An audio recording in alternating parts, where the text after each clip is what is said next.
Ever get caught up in a relationship that's like a bad Wi-Fi connection?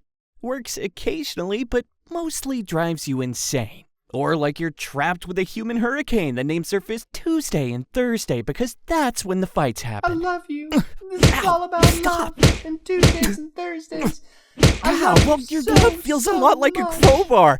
Any chance you could love me with something softer, like a pillow? Or maybe you're young, dumb, and lonely, living thousands of miles away from family, experiencing life for the first time and realizing the only thing fully developed about you is your inability to make good choices.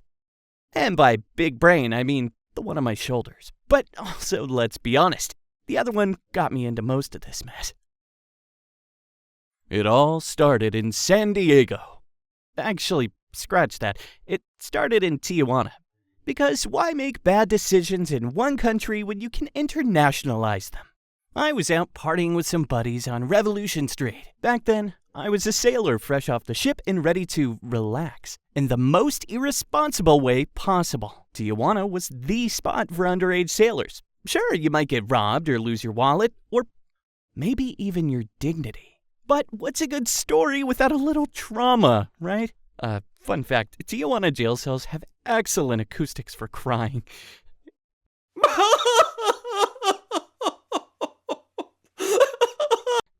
Anyway, so I'm in the club and I see Sharon for the first time. Hey, I like your shoes. Oh my gosh, you like my shoes? Oh yeah. What are those, like heels or sneakers? Moon boots or something? Oh my god, you're the best. What's your name? Do you want to come home with me? And just like that, my shoe commentary unlocked the gates of heaven. Or at least the gates of really bad life decisions. By the way, I'm starting a YouTube channel soon, Deepish's Guide to Red Flags and Why You Should Ignore Them. Subscribe now. Things were great at first. She started dressing me, which I thought was cute. In hindsight, it was more Pygmalion than romantic. She took me from looking like a homeless disco ball to a discount JCPenney mannequin. But hey, who doesn't love a woman who will criticize your cargo shorts and call it love? After about a month, she suggested we move in together. We got a cute place by the beach, which was a definite upgrade from living on the ship. Her reasoning? She didn't get along with her roommates. Ow, ow, ow, ow, ow. You'd think the part of my brain responsible for detecting red flags would be working by now, but nope, it was off duty, just like I was. After a while, I left the Navy. Not on the best terms, mind you. Let's just say I was more Pirates of the Caribbean than Top Gun. Deep, we're kicking you out. We don't need pirates in our Navy. My performance review? More rum than responsibility. Sure, I wasn't the best sailor, but why mop a hallway for 4 hours when I could be out scoring some booty? Yo ho ho! You know what I'm saying. It's a double entendre. Booty means two things. Pirate booty, obviously. You know. Living with Sharon was like starring in a telenovela named Amor y Argumentos. Her temper had two settings, mildly annoyed and volcano erupting. And guess who always ended up covered in lava? This guy. Yeah, me, Deepish.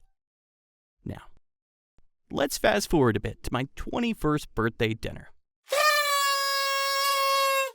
My buddy's dad sits me down and says, Deepish, I hear this girl's treating you like a doormat. And I say, yes, sir, but in her defense, I'm a pretty soft doormat. And that's when he hit me with the best offer of my life. We're leaving town tomorrow morning, he says. Got room in the car if you want out. I didn't even think about it. Pick me up at 7.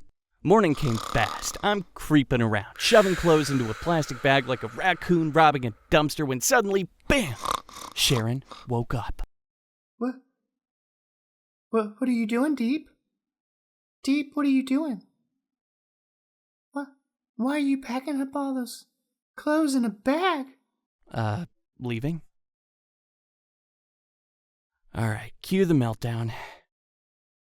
I'll do anything. Anything you ask. Stop it. No, don't go. Now, for a second, I almost fell for it. But then I remembered something incredibly important. Freedom. smells better than desperation.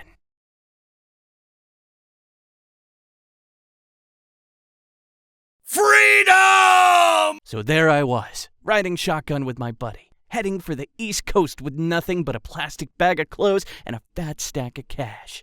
What followed was the road trip of a lifetime, complete with epic stops, skydiving, old friends, and more questionable decisions along the way. And to answer your question, yes, I eventually ran out of money in Texas. Turns out freedom costs a little bit more than I thought. But hey, at least I wasn't cleaning dishes or dodging Sharon's tantrums anymore. Best decision of my life? Probably not. Most chaotic, though. That's true, yeah. The full breakup with Sharon didn't happen until about a year later. After I ran out of money, I had to borrow money from my parents. I went to Colorado to see them for a few days and then back to San Diego with my tail between my legs, begging for forgiveness from Sharon and her dad. But thankfully, it all fell apart again. And this time, it was for good. She left me this time. Yeah, that's what she says. I'll let her think that. I guess I would say if you find yourself in a similar situation, give up. You'll never win. It's not healthy. Get out early. Unless you like being punished. Then you can stay. Anyways, I have been Deepish. Thank you so much for watching, and please join us next time for another Deepish Dive.